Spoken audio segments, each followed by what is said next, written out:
There was one woman, one widow woman in the Bible. When the offering box was taken, the Pharisees, kanibang mga salingkapaw nga mga tao nga maghatag kay ipakita ilang paghatag. Nagditrumpeta pa igsoon sa simbahan na. Hatag, hala, dagko kay hatag. This one widow woman does not want to be seen by anybody, has 2 mites, duha ka sentimo, o kunukun taon siya. Butang siya na. Pero sa kabalong Ginoo nagtindog dito sa offering. Nagtanaw sa tanang naghatag. Ang gitanaw sa Ginoo dili ang gidakon sa gihatag, pero ang gidakon sa nabilin.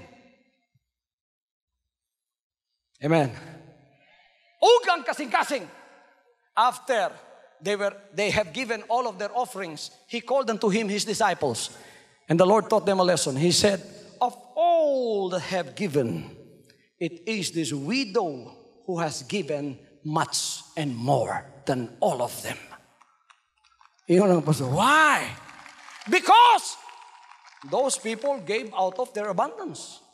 But this woman gave all that she has. Sacrificial giving.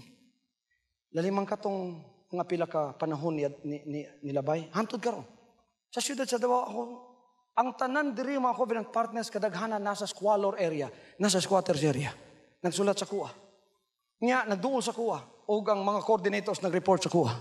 Pastor, kining natay members diha. Wala ko kabaluan eh. Gipaybalo lang sa kuha.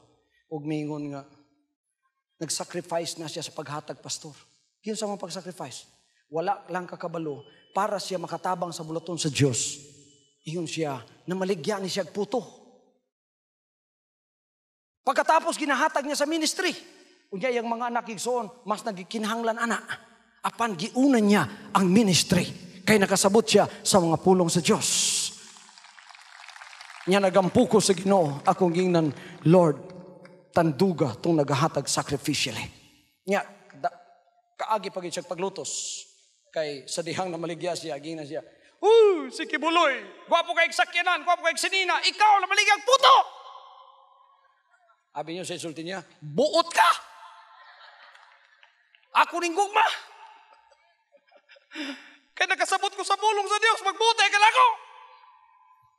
Ingon siya na, iyang gitestify sa kuwa nga, giingnan daw siya itong mga oposisyonista nga nagaluto sa iyaha nga, si Kibuloy, gwapo kay pagkaon, ikaw, ista nga dubok ang ginakaon mo. Ingon siya nga, buot ka. Kung ano na akong gustong ihatag sa Ginoo, magbuot ka. Bisan si pastor, di makabuot na ako, gihatag na ako kay kinasing-kasing, gikat sa akong gugma na.